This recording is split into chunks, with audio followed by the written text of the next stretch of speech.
আজি আমি পঢ়িম chemistry class 12 chapter number 10 hello এলকিনছ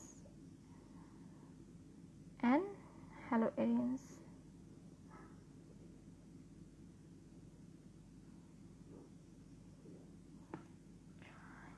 hello এলকিনছ আৰু হেলো এৰিনছ মানে কি পঢ়াৰ আগতে আমি কিছুমান বস্তু ৰিভাইজ কৰিব লাগিব। সেয়া হ'ল হাইড্ৰ'কাৰ্বনছ। হাইড্ৰ'কাৰ্বনছ কাক কোৱা হয়? হাইড্ৰ'কাৰ্বনছ সেইবিলাকক কোৱা হয় য'ত কাৰ্বন কণ্টেইনিং কম্পাউণ্ডছ সেইবিলাকক কি বুলি কোৱা হয়? হাইড্ৰ'কাৰ্বনছ বুলি কোৱা হয়।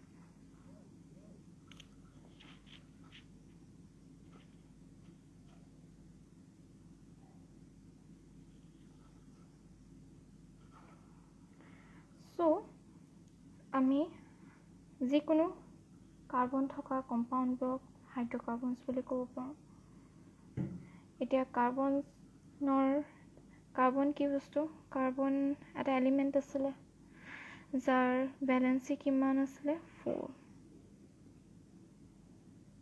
It was a tetravalent compound. ইয়াৰ ভেলেন্সি কিমান? 4টা। ই কাৰ লগত বণ্ডিং কৰিব পাৰে? 4টা লগত বণ্ডিং কৰিব পাৰে। ইয়াত আমি যিকোনো বস্তু দি দিব পাৰোঁ, ক্লৰিনো দি দিব পাৰোঁ, ব্ৰমিনো দি দিব পাৰোঁ, কেতিয়াবা আমি মিথাইল গ্ৰুপ এটাও দি দিব পাৰোঁ, বা কেতিয়াবা আমি OH দি পেলাই এলকহল গ্ৰুপ এটাও, ফাংচনেল গ্ৰুপ এটাও দি দিব পাৰোঁ। It is a tetravalent compound. কেতিয়াবা যিকোনো কাৰ্বন কম্পাউণ্ড ছিংগল বণ্ডেড যদি বণ্ডিং হৈ আছিলে তাক আমি কি বুলি কৈছিলোঁ? এলকেইনছ বুলি কৈছিলোঁ।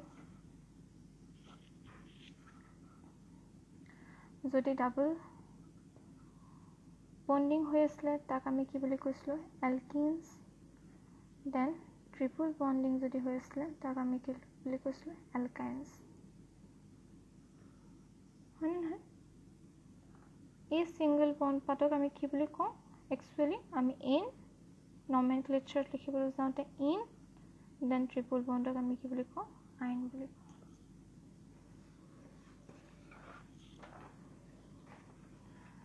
অ'কে, এতিয়া হাইড্ৰ'কাৰ্বনছ দুই ধৰণৰ আছিল। এক আছিল তোমালোকৰ এলিপেথিক হাইড্ৰ'কাৰ্বনছ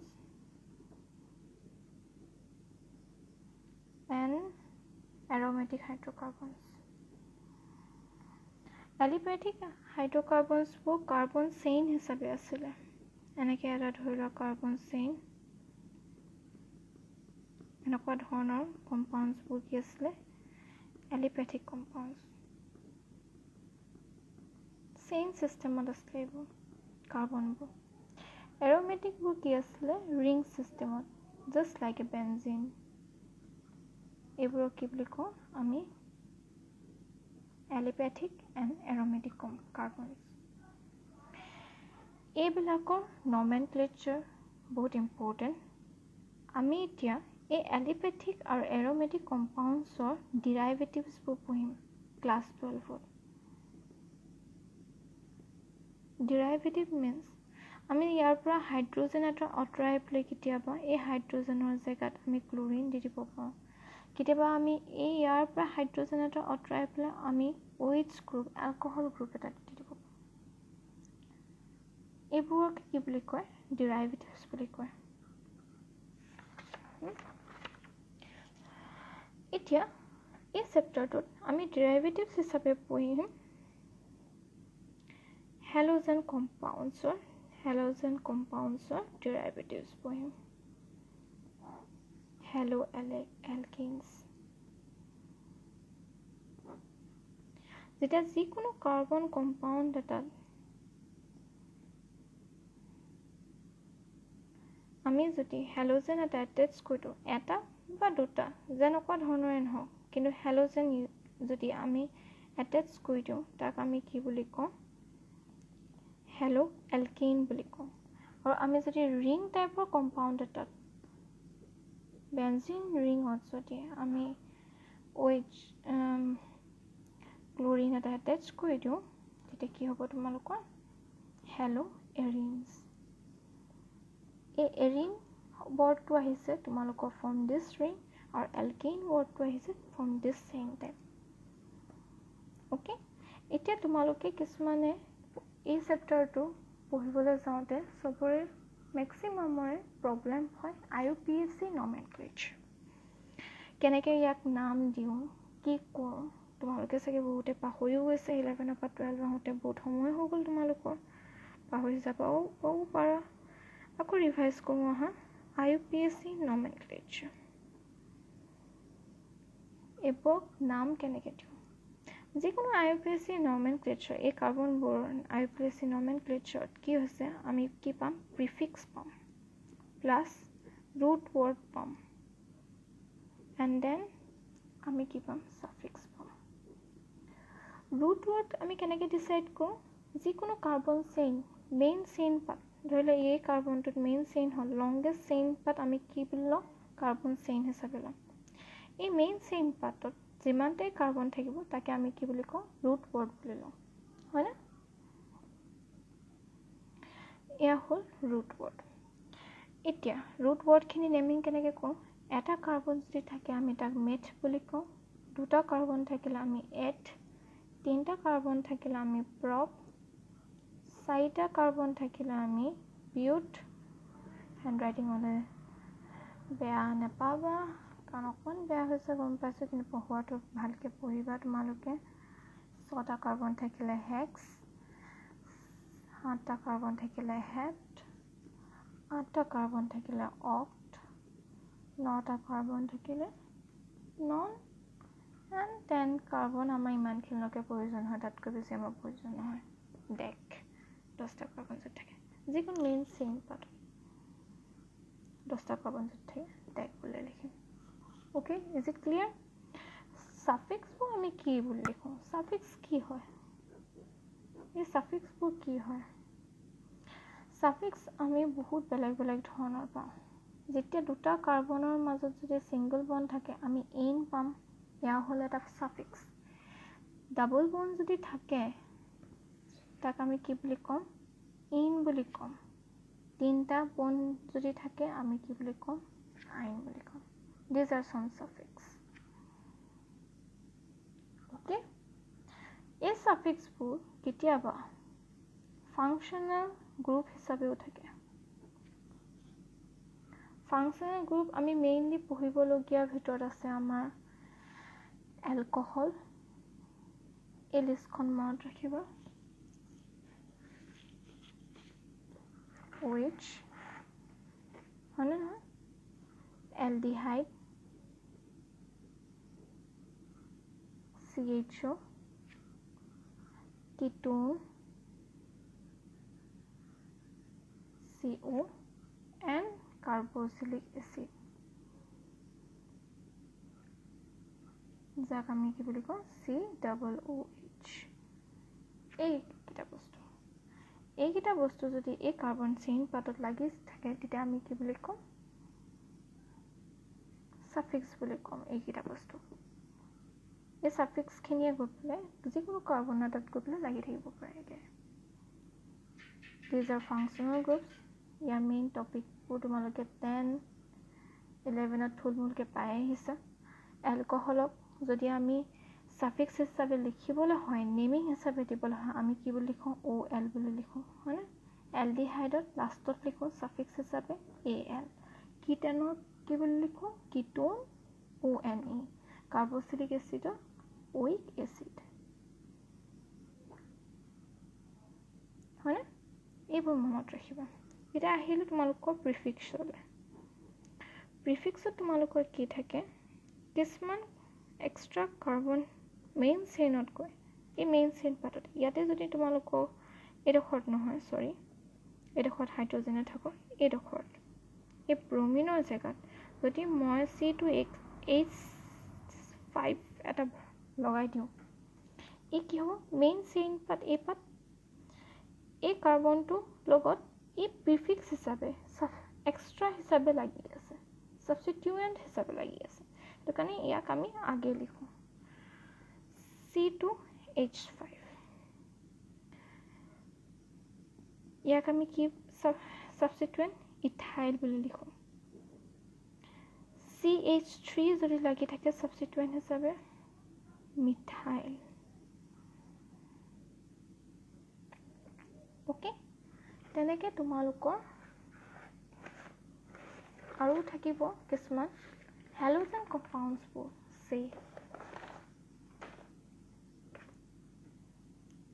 হ্যালোজেন কম্পাউণ্ডছবোৰ ক্লোৰিন সেইবোৰ কি হ'ব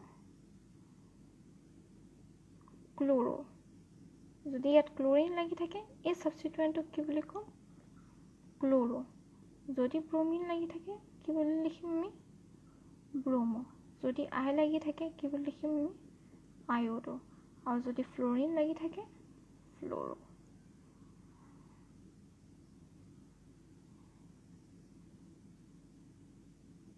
বুজি পাইছা এটা আমি কিছুমান কোৱেশ্চন কৰিম তাৰপৰা আমি গম পাম যে কাক কেনেকৈ নাম দিব লাগে প্ৰায়ৰিটি আগে পঢ়ি লওঁ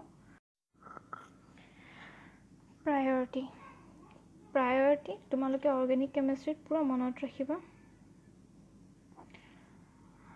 অৰ্গেনিক কেমিষ্ট্ৰিত নমেনক্লেচাৰ তোমালোকৰ প্ৰায়ৰিটি চবতকৈ দিয়া হয় ফাংচনেল গ্ৰুপছক দেন ট্ৰিপল বন then double bond then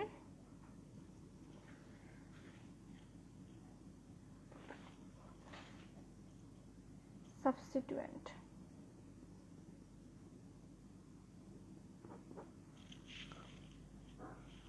okay এয়া হ'ল তোমালোকৰ প্ৰায়ৰিটি এতিয়া সিম্পল ষ্টাৰ্টিঙৰ পৰা সৰু সৰু কম্পাউণ্ড কিছুমান লওঁ সেইখিনি পঢ়োঁ তাৰপিছত আমি আগবাঢ়ি গৈ থাকিম প্ৰায়ৰিটি কিহৰ কাৰণে ইউজ হৈছে আমি গম পাম যিকোনো কাৰ্বন চেইন এপাত লওঁ অকণমান দীঘল লওঁ 4টা কাৰ্বনৰ এয়া হ'ল 4টা কাৰ্বন ইয়াত হাইড্ৰজেনখিনি তোমালোকে মিলাই ল'বা ইফালে ইফালে ইফালে ইফালে ইফালে ইফালে হাইড্ৰজেন থাকিব চ' ইয়াক আমি কি বুলি ক'ম বিউটেন বুলি ক'ম হয় নহয় এতিয়া ইয়াত যদি মই ডাবল বন্ড এটা ইফালে দি দিলোঁ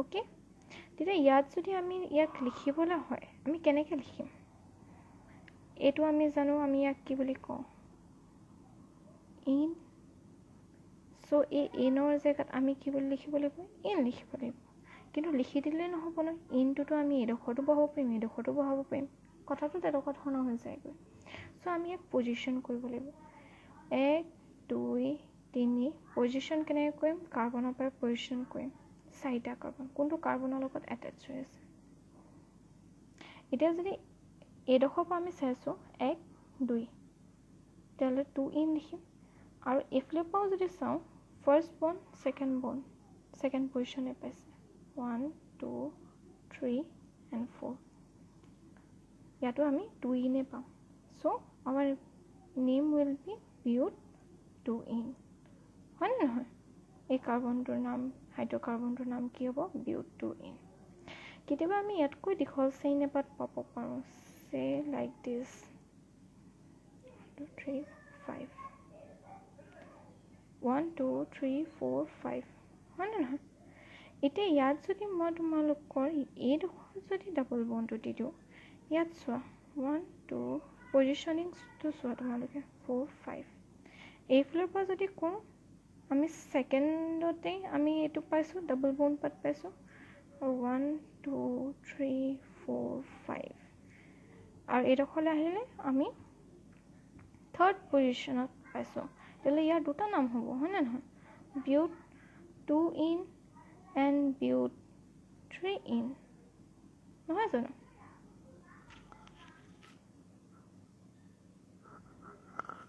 হয়নে বিউট 3 ইন আৰু বিউট 2 ইন এতিয়া কোনটো শুদ্ধ হ'ব এতিয়া আমি এইটো চাব লাগিব যে এই এক্সট্ৰা যোনটো দিছোঁ যোনটো ইন আহিছে সেইটো যেন চবতকৈ লোৱাৰ পজিশ্যনত থাকে যেন এতিয়া লোৱাৰ পজিশ্যন কেনেকৈ হ'ব যদি আমি বিউট 2 ইন দিওঁ তেতিয়া এইটো লোৱাৰ পজিশ্যন হ'ব so' this will be the correct answer so' আমি এই কাৰ্বন চেইন পাতৰ নেমিং এইডোখৰৰ পৰা কৰিব লাগিব ফ্ৰম দিছ ডাইৰেকশ্যন এইটো ডাইৰেকশ্যনৰ পৰা যদি আমি নেমিং কৰোঁ ই থাৰ্ড পজিশ্যনত গৈ পেলাই ইন পাব আৰু দিছ ইজ নট ৰাইট আমি চবতকৈ কম পচিবল নম্বৰিং দিব লাগিব বুজি পালা?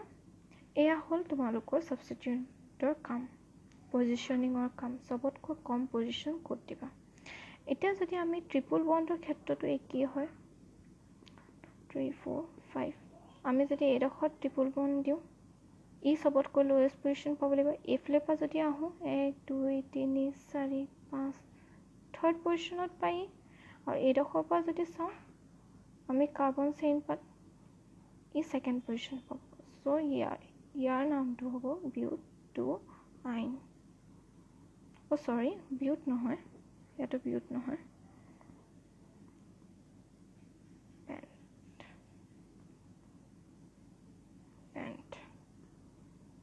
পেণ্টোআইন।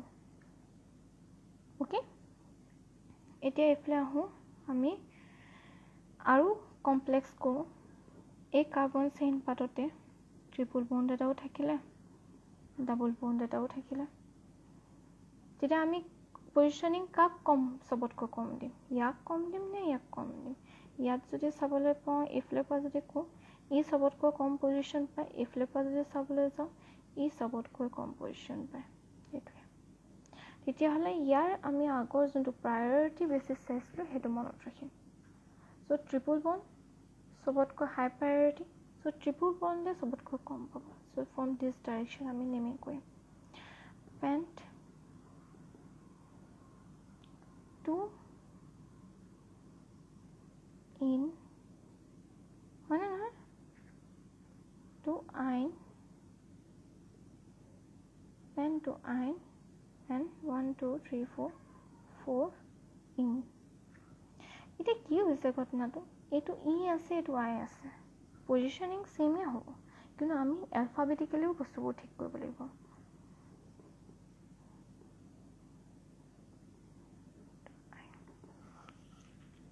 আচল নামটো ইয়াৰ এইটো হ'ব।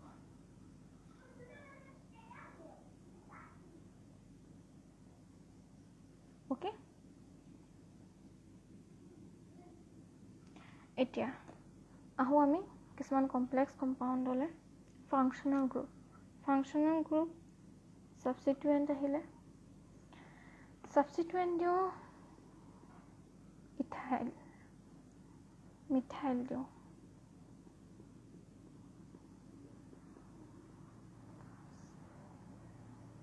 অ'কে। ই ছেকেণ্ড পজিশ্যনত আছে, এইফালৰ পৰা যদি চাওঁ, আৰু এইফালৰ পৰা কিমান পজিশ্যন আছে 1 2 3 4 5, আমিতো তোমালোকেতো গম পাইছা ফ'ৰ্থ পজিশ্যনটো নহ'ব, এইফালে ছেকেণ্ড পজিশ্যনত দিলে চবতকৈ কম আহিব। মিথাইল যিহেতু এটা প্ৰিফিক্স হয়, আমি ইয়াক কেনেকৈ লিখিম, টু মিথাইল আগত লিখিম, then pent, then ene. Okay, তোমালোকৰ কিবা কনফিউজন আছে? ফাংচনেল গ্ৰুপ যদি এটাতকৈ বেছি থাকে, চে দিছ ওৱান, ইয়াতো যদি ক্লৰিন থাকে, ইয়াত যদি ব্ৰমিন থাকে, আমি কি বুলি লিখিব লাগিব?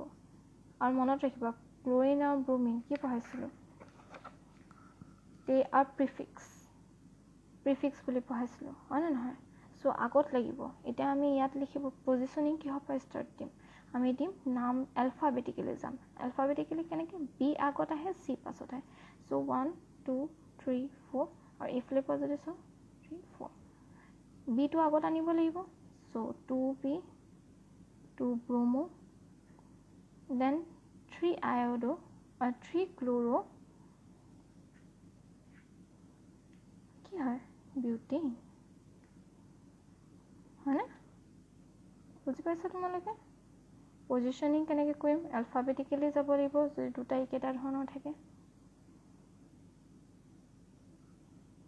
এয়া হ'ল তোমালোকৰ নমেনক্লেচাৰ। ফাংচনেল গ্ৰুপ ছাবষ্টিটুৱেণ্ট পাছত আহিব। যদি এই কম্পাউণ্ডটোতে আমি যদি এটা ক্ল'ৰো কম্পাউণ্ড এটা দি দিওঁ, চৰি ফাংচনেল গ্ৰুপ এটা যদি দি দিওঁ, এইডোখৰতে যদি ফাংচনেল গ্ৰুপ এটা দি দিওঁ, তেতিয়া আকৌ ইয়াৰ 2 মিথাইল হৈ নাথাকেই, ছাবষ্টিটুৱেণ্টটোৱে মেইন নাম্বাৰিং নাপায়, চবতকৈ ল' পজিশ্যন নাপায়, চবতকৈ ল' পজিশ্যন পাব তোমাৰ ফাংচনেল গ্ৰুপ। এইফালে পৰা আহিলেও 3 হ'ব, এইফালে পৰা আহিলেও 3 হ'ব। চ' ইয়াৰ ক্ষেত্ৰত আমি একেটাই ফাংচনেল গ্ৰুপ পাম, 3 ফাংচনেল গ্ৰুপ OH সদায় লাষ্টত লিখে OL অল মাজত কি থাকিলে পেণ্ট হয়নে আৰু আগত কি আছে প্ৰিফিক্স আমি 2 মিথাইল পেণ্ট্ৰিঅল বুজি পাইছে ঠিক আছে দিয়া আজি এইখিনি নমেনক্লেচাৰ হৈ গ'ল